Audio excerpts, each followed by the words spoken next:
Welcome to Magical Books for Kids, a podcast sponsored by Magic Everywhere, Inc., a company based in Florida.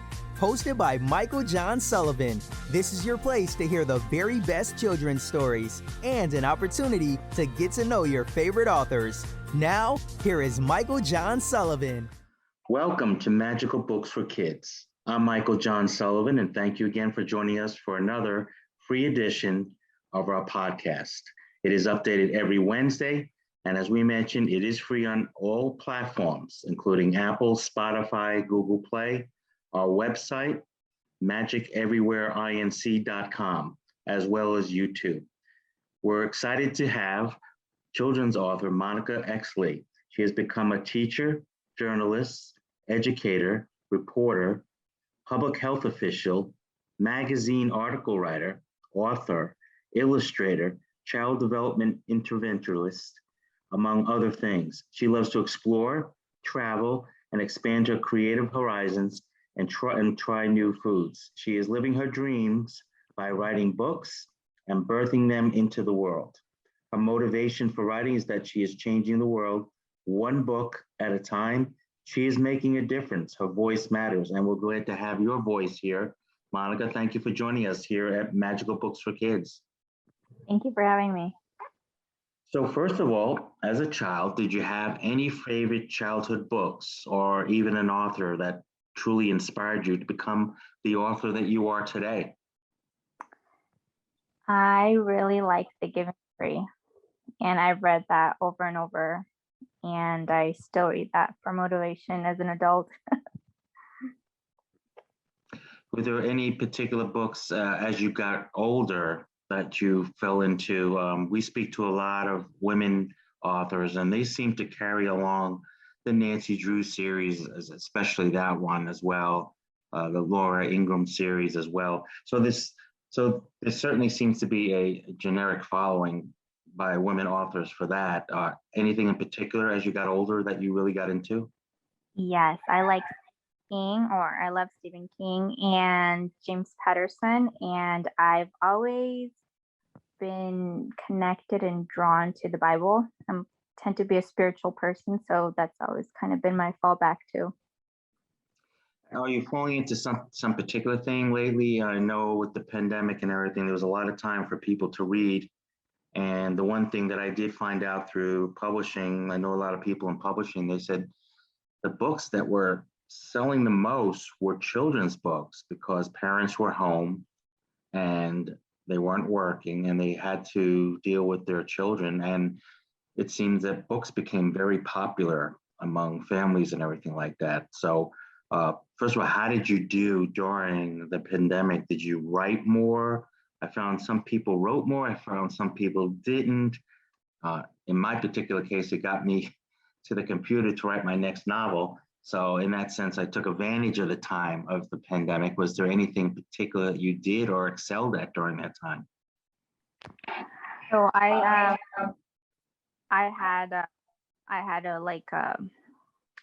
a burst of inspiration, and that led to like 5 of my books being written and published within a year.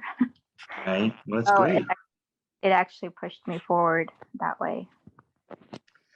Now, I noticed that not only in your books you write them, but you illustrate them. Do you have a particular favorite? Do you like to draw more, or do you like to write more, or is it an equal balance?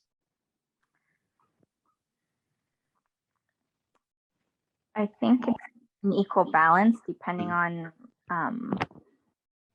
what I'm feeling and what I'm going through, Right. whatever I'm drawing to at the moment, to either, write or just draw or do neither or do both. Now, you've mentioned that you have 7 books, and people can find you on Amazon as well as on Facebook and Instagram, which is great. So as far as the 7 books, you want to go through them? I know the new book, I Am Bear, that's one that recently came out. Do you want to take them 1 through 7 and just give us a little synopsis on what each book is about? Sure. So I will start with one children's book or I'll start with I Am Bear. So I Am Bear is my newest children's book, and it's about helping children to kind of learn about emotions and to it's a very like kind of like pretty much talk about the emotions within our character. This character, she's a bear and she loves collecting hats, like hats, a whole bunch of hats. And it's really about, when it comes down to it, it's more about sharing and emotions, but she doesn't like to share with anybody. So, and all the friends in or all the animals in the, forest want a hat. And she eventually learns some really, really like important lessons, along the way, and how sharing could make her feel. And so it comes down to emotions and sharing. And I've had some good feedback on that book. My other children's book, that I really had a fun time creating, is called Rainbow Dots. If you can see it right over here. Right, and of course the audience is listening to it on audio, but it's a beautiful cover picture. Oh. Yeah, it's beautifully done, and you do your illustrations too, which is amazing. I always admire people who can draw, because I can't draw. I could draw stick figures though. They look very good. They look the same as far as the stick figures are concerned. So I really admire people who can draw and write their own books. So what is that particular book about? Well, stick figures drawing too, right? That's true too. Yes, yes.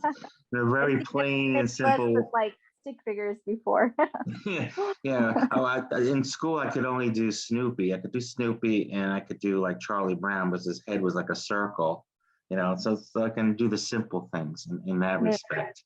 Yeah. For Snoopy, yeah. Snoopy was my best one, but he doesn't look like anything like Snoopy at all. So what was this particular book about?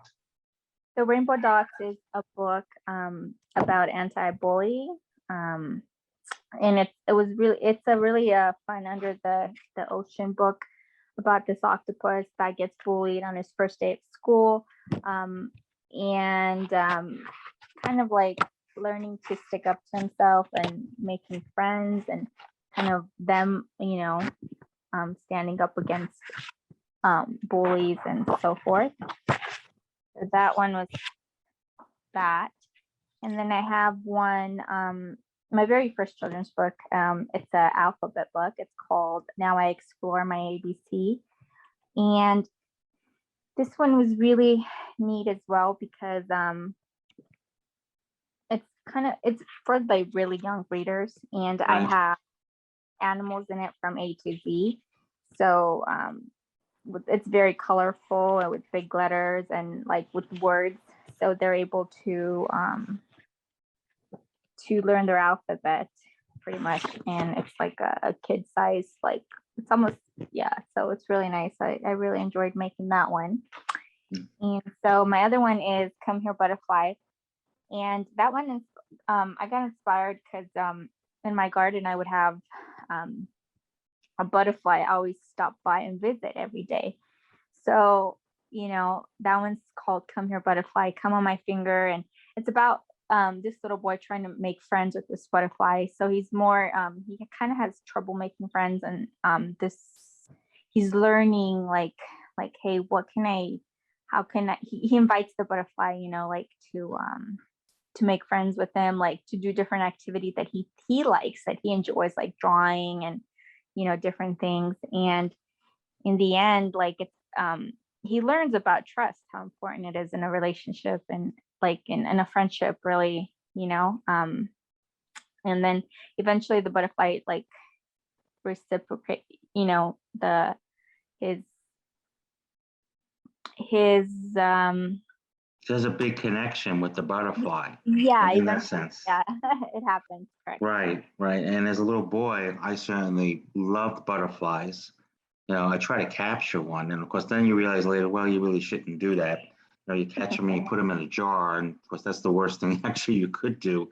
to a butterfly because they're supposed to spread their wings and fly and enjoy life.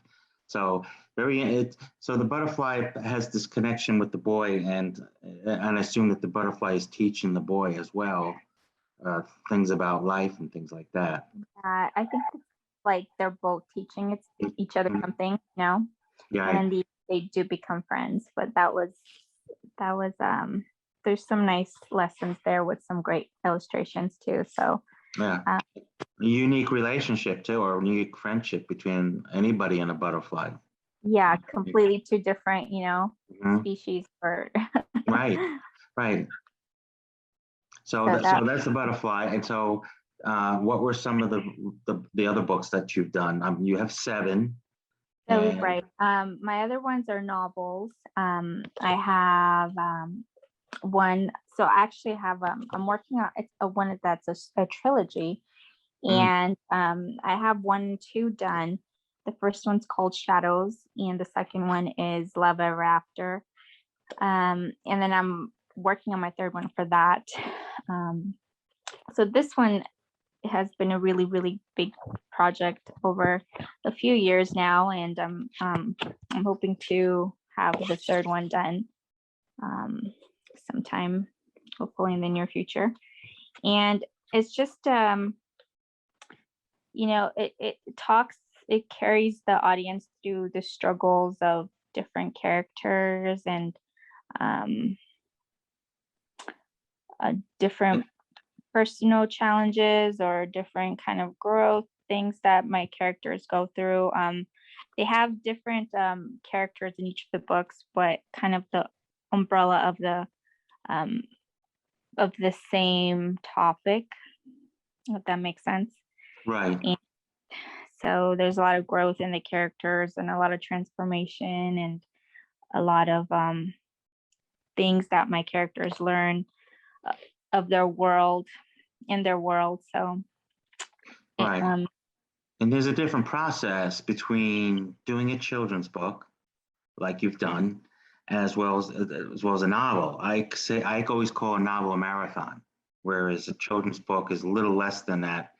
And because I did my I think it was my 8th or 9th edit of my manuscript for a book that's coming out in next March. And I started this during the pandemic. So it's been like a year and a half project for me going through it. And to me, I'm more of a rewriter. I rewrite a lot. And so I'm always going for different versions. I'm always rewriting different versions and everything. So for me, it's a marathon in that sense. How is the process different for you? Or is it any different when you're writing a children's book as opposed to a novel? I think when I'm writing a novel, it's kind of similar to your style. Like it's a marathon. Like there's so many revisions, there's so many thoughts and ideas that, you know, and then so many editing and re-editing and revising and a lot of reads. So that is very similar for me as well when I'm writing my novels. When I'm writing my children's book, it's usually a really, really like I have this idea and it's a really fast process. So I just like zone in and it just like usually gets done pretty quickly because the inspiration's there. So as long as I have the time and the energy to do it, right. It can be pretty therapeutic for me in that sense, especially depending on what I'm going through. But that's not always true for my novels either, because so that was about my trilogy. My last novel that I have is called Letters to Alexander. This one took me it was a fairly shorter process. It took me like 3 months to write the whole thing, edit it, get it all published and out, so every book is unique really and has its own journey and process. And my other book, one of my other books took about like a really long time, like a really, really like over years to develop and to come to life. And so it just depends, Right. Every book is its own.